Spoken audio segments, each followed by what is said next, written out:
नमस्कार, आप सभी का बहुत स्वागत है साथ न्यूज में और मैं हूं आपके साथ मनीष कुमार। मुख्यमंत्री डॉक्टर मोहन यादव ने ओंकारेश्वर के एकात्म धाम में भव्य पंचायतन मंदिर के निर्माण का शुभारंभ किया। वैदिक मंत्रोच्चार के बीच 45 पवित्र शिलाओं का पूजन और हवन कर मंदिर की आधारशिला रखी गई।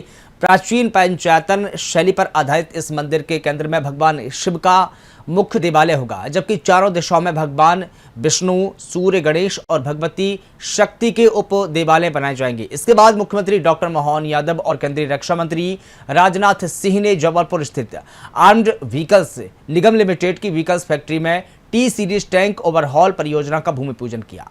यह परियोजना मध्य प्रदेश में रक्षा उत्पादन को नई गति देने के साथ प्रदेश की औद्योगिक क्षमता को सशक्त करेगी। देखिए खास रिपोर्ट।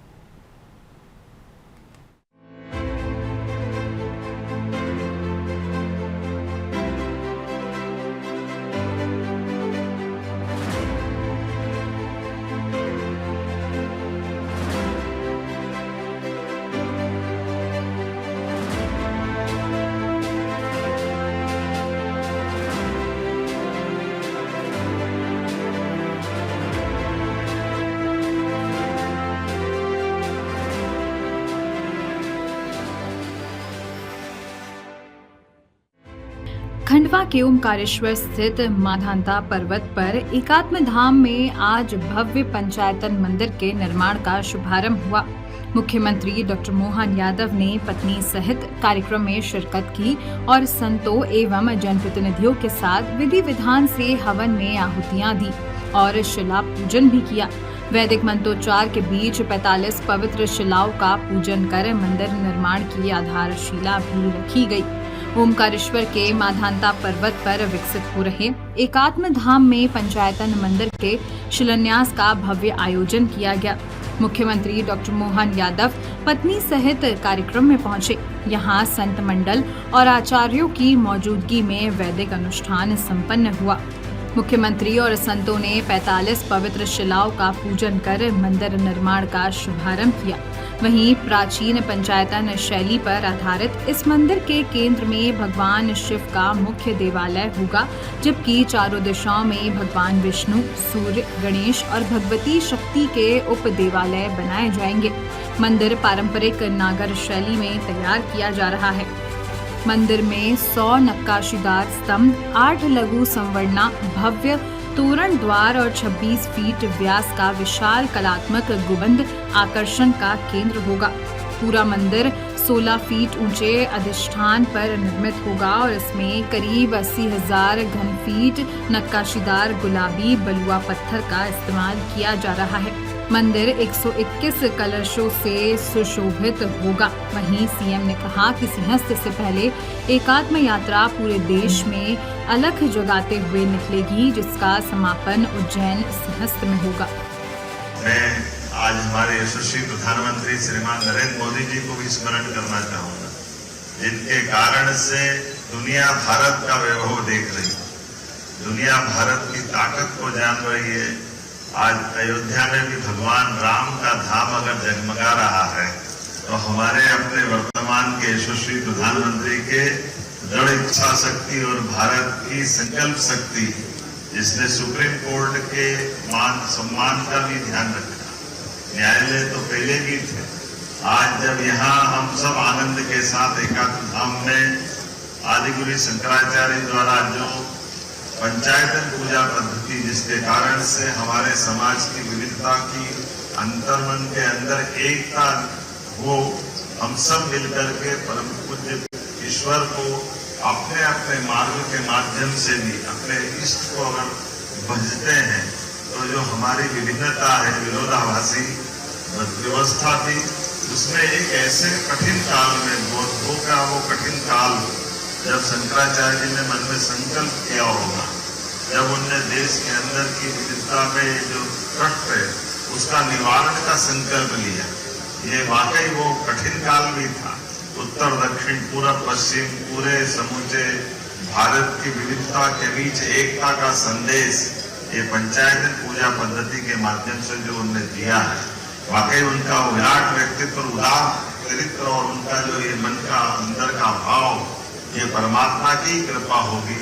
हम सबका सौभाग्य है आज इस मानधाता पर्वत के ऊपर जब ये दिव्य धाम का आनंद आएगा, ये सच में कई कई कारणों से सब संतों के आशीर्वाद का परिणाम है। हमारी सरकार ने जब इस निर्णय को लिया तत्पश्चात कई कष्ट आए, कई कठिनाई भी आई, लेकिन हमने कहा नहीं, इस धाम को लेकर कोई दुविधा नहीं होना चाहिए। हमारे लिए ये वाकई अद्भुत धाम है। हमारे सिंहस्थ के पहले एक यात्रा निकालने, एकात्म यात्रा, जो पूरे देश के अंदर अपनी अलग प्रकार की अलग जगाते हुए हमारे सिंहस्थ पे जाके समापन होगा। और परमात्मा की दया से मध्य प्रदेश के अंदर ये दोनों धाम, ये हमारे शरीर के लिए जैसे काल निर्धारण बाबा महाकाल करते हैं, और ये शरीर के अंदर अंतर चेतना को जागृति ओंकार की ध्वनि देने वाला ओंकार धाम है, जिसके कारण से पंच तत्वों से बना हुआ ये हमारा पिंड अपना जीवन पाता है। परमात्मा की दया से ये दोनों स्थान मध्य प्रदेश के लिए नहीं, दुनिया के लिए अद्वितीय है। वैसे तो हर एक ज्योतिर्लिंग और सभी देवधाम हमारे उसी प्रकार से है, लेकिन मैं मान के चलता हूँ कि देश के मध्य में मध्य प्रदेश है, इसलिए मध्य प्रदेश की धारा दुनिया से थोड़ी अलग है। शिव पंचायतन मंदिर की शिला पूजन का कार्यक्रम संपन्न हुआ। ये वही स्थान है जहाँ आदि गुरु शंकराचार्य जी ने भगवत गुरु गोविंद पाद जी महाराज से शिष्यत्व धारण करके पूरे देश और दुनिया में सनातन धर्म की वर्तमान की धारा का एक तरह से प्रवाहित सनातन ज्ञान की परंपरा को स्थापित किया। ऐसे में शिव पंचायतन पद्धति से हमारे सनातन धर्म की धारा की एकात्मता बनी रहे। मेरी अपनी ओर से मध्य प्रदेश सरकार की ओर से एकात्म धाम पर यह दिव्य धाम मंदिर का जो भूमि पूजन हुआ है, हम सब सौभाग्यशाली हैं। उम्मीद करें सिंहस्थ के पहले पहले बहुत सारे काम यहाँ ओंकारेश्वर में संपन्न होंगे। इसमें एक बड़ा मंदिर और 4 अलग प्रकार के सभी मंदिर जिनको मिलाकर के पूरा हमारा शिव पंचायतन मंदिर की स्थापना हो रही है। और घाट से लेकर कई प्रकार के श्रद्धालुओं की, धार्मिक तीर्थयात्रियों की व्यवस्था हमारी सरकार कर रही है।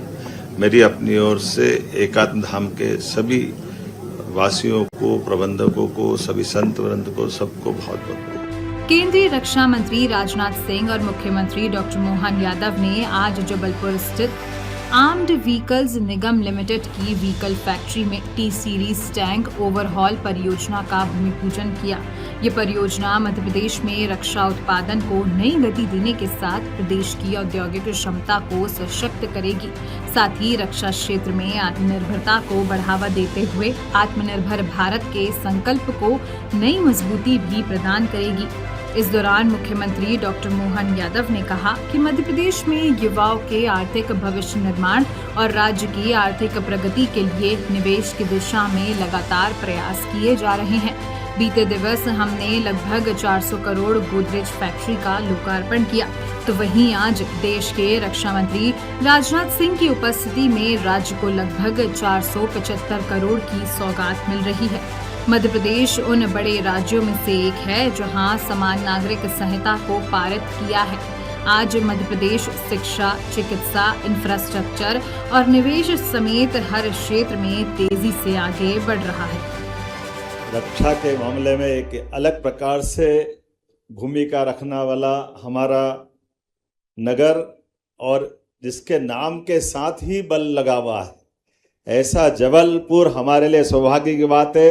मैं मध्य प्रदेश सरकार की ओर से हमारे सबके आदरणीय और यशस्वी रक्षा मंत्री का जोरदार करतल ध्वनि से अभिनंदन करें हमारे माननीय रक्षा मंत्री जी का, जिनके रक्षा मंत्री के कार्यकाल में देश के दुश्मनों के अंदर डर के मारे कंपायमान हो जाता। जोरदार अभिनंदन करें माननीय रक्षा मंत्री जी के।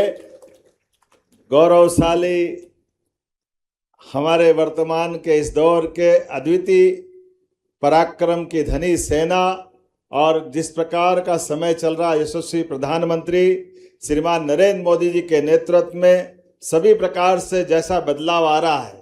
अभी मैं थोड़ी सी बात इसमें बाद में करूँगा।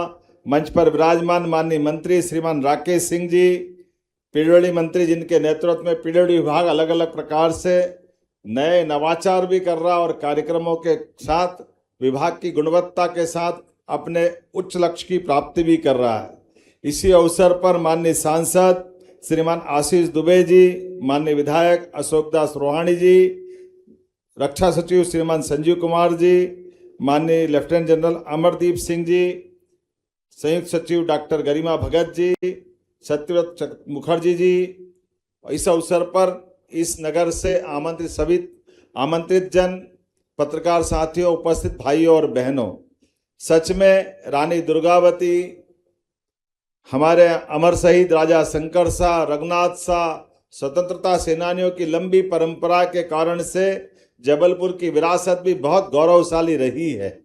हम सब जानते हैं वो रानी दुर्गावती का वो युद्ध और युद्ध में लगातार जीतने का क्रम अगर कहीं खंडित हुआ है तो नवीन टेक्नोलॉजी के कारण से उस दौर के समय जब तोप पहली बार हमारी सेना के सामने भारतीय राजाओं ने देखी थी, विरोधी सामने नए हथियार लेकर के आए और दुर्भाग्य से हमारी वीरांगना ने अपना बलिदान दिया।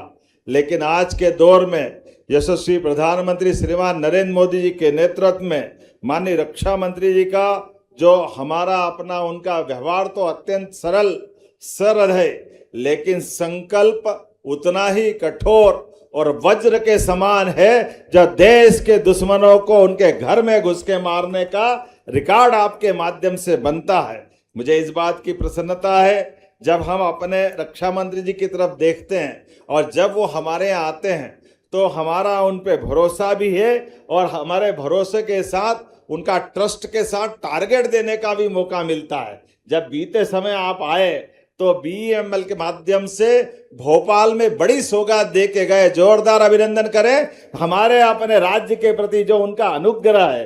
हमारे यहाँ राज्य के अंदर रेलवे के विभिन्न प्रकार के कोच बनाने के लिए भी भोपाल में आपके माध्यम से पिछले वर्ष ही माननीय संजीव जी भी यहाँ रक्षा सचिव आपके माध्यम से जो हमको बड़ी सौगात मिली है कि वंदे भारत से लेकर कई प्रकार के कोच हमारे यहाँ अपने राज्य की धरती पे बन रहे हैं। और आज यहाँ इस स्थान पर एक बड़ा निर्णय हो रहा है और बड़ा निर्णय वास्तव में हमारे लिए कल रक्षाबंधन है, लेकिन सच में आज ये रक्षा का संकल्प बॉर्डर के लिए नए प्रयोग के साथ हो रहा है। जोरदार अभिनंदन करें टी सीरीज के लिए। भारतीय सेना का डिफेंस सिस्टम अपने रक्षा के नए संकल्प के बलबूते पर एक नए दौर के अंदर प्रवेश कर रहा है। जब T-20 हो, T-90 हो, इनके टैंकों के लिए आज जब यहाँ नए अपने प्रकार के आर्म्ड व्हीकल निगम के माध्यम से ये टी सीरीज के टैंकों का एक तरह से नवीनीकरण भी होगा। और ये हमारा पुराने समय से गन फैक्ट्री और वैसे तो जबलपुर के अंदर की फैक्ट्रियों ने अपनी पहचान बनाई है। बड़े पैमाने पर हमारी माइंस के प्रोटेक्टिव के लिए भी यहाँ से वाहन निकलते रहे।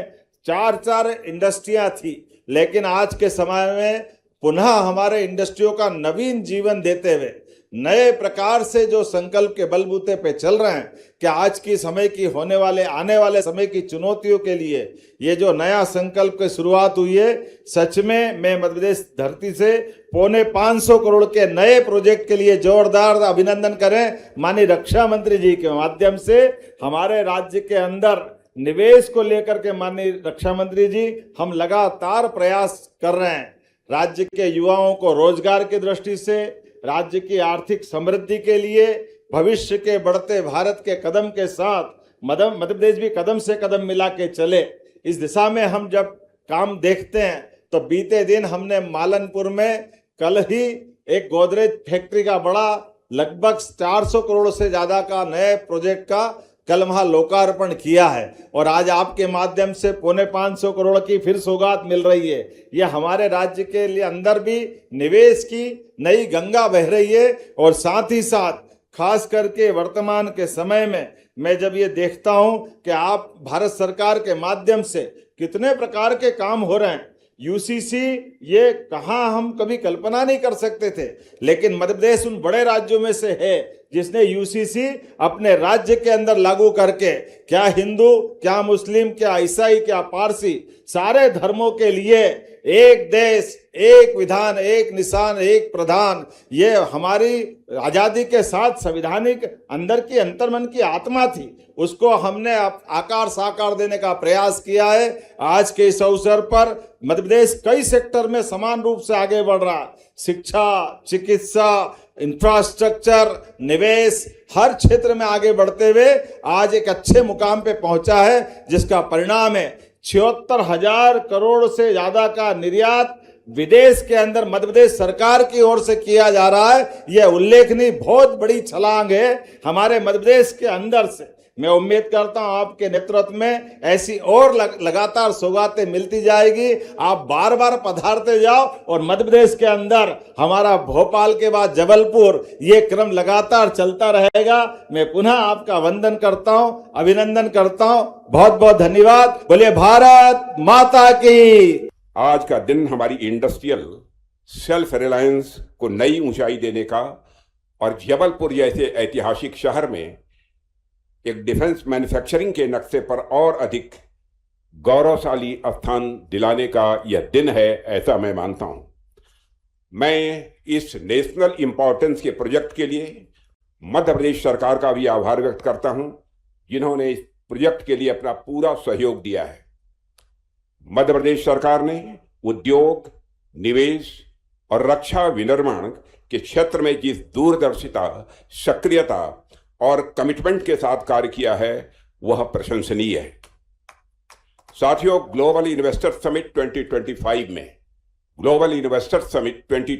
में नई नीतियों का प्रभावी क्रियान्वयन इन्वेस्ट एमपी 3.0 के माध्यम से पारदर्शी एवं सुगम अनुमोदन व्यवस्था तथा उद्योग अनुकूल नीतियां राज्य को निवेश के आकर्षक केंद्र के रूप में स्वाभाविक रूप से स्थापित कर रही हैं। विशेष रूप से ग्वालियर चंबल क्षेत्र में 3073 हेक्टेयर भूमि पर रक्षा विनिर्माण की संभावनाएं और 16,960 करोड़ से अधिक के प्रस्तावित निवेश इस दिशा में राज्य की महत्वाकांक्षी सोच को भी दर्शाते हैं। साथियों, यह प्रयास मध्य प्रदेश को भारत का अगला प्रमुख defence and aerospace manufacturing hub बनाने की मजबूत नींव रख रहा है। इन सब अचीवमेंट्स के लिए मैं प्रदेश के मुख्यमंत्री डॉक्टर मोहन यादव और उनकी पूरी टीम को अपनी तरफ से हार्दिक बधाई देता हूं। साथियों, आज जिस फैसिलिटी का हम यहां भूमि पूजन आज किया है, यह प्रोजेक्ट कोई सामान्य प्रोजेक्ट नहीं है। यह अपने आप में भारत की बढ़ती हुई टेक्नोलॉजिकल कॉन्शसनेस, हमारी इंडस्ट्रियल कैपेबिलिटी और डिफेंस सेक्टर में हमारे बढ़ते कॉन्फिडेंस की एक यह नई मिसाल है।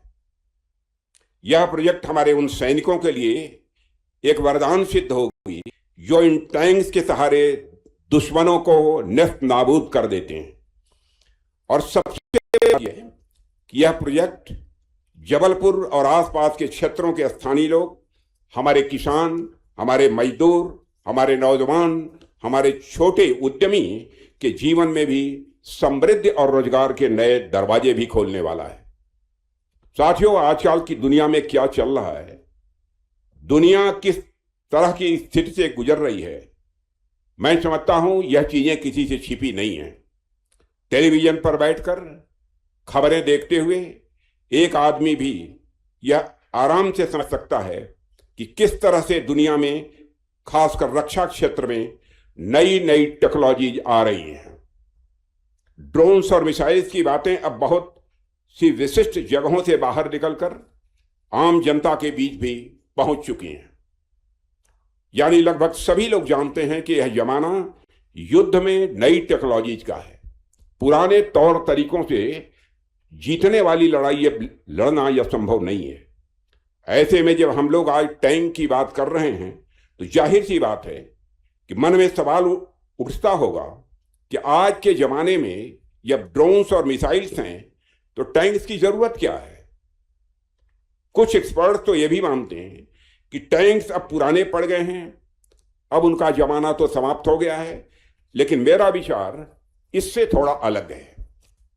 आज के समय में मैं मानता हूं साथियों, वॉरफेयर का कैरेक्टर जरूर बदला है। ड्रोन्स हैं, प्रिसीजन गाइडेड वेपन्स हैं, मिसाइल्स हैं, सैटेलाइट्स हैं, आर्टिफिशियल इंटेलिजेंस है, साइबर वॉरफेयर है। लेकिन इसका अर्थ यह नहीं है कि टैंक्स की प्रासंगिकता समाप्त हो गई है। आज भी टैंक्स की प्रासंगिकता बनी हुई है, यह मैं विश्वास के साथ कहता हूं। फील्ड पर जाकर जो कुछ भी मैंने देखा है और अपने जवानों से बातचीत करने के बाद मैं जिस नतीजे पर पहुंचा हूं, आधुनिक वॉरफेयर में किसी एक प्लेटफॉर्म की नहीं है, बल्कि कंबाइंड कैपेबिलिटी की आवश्यकता होती है।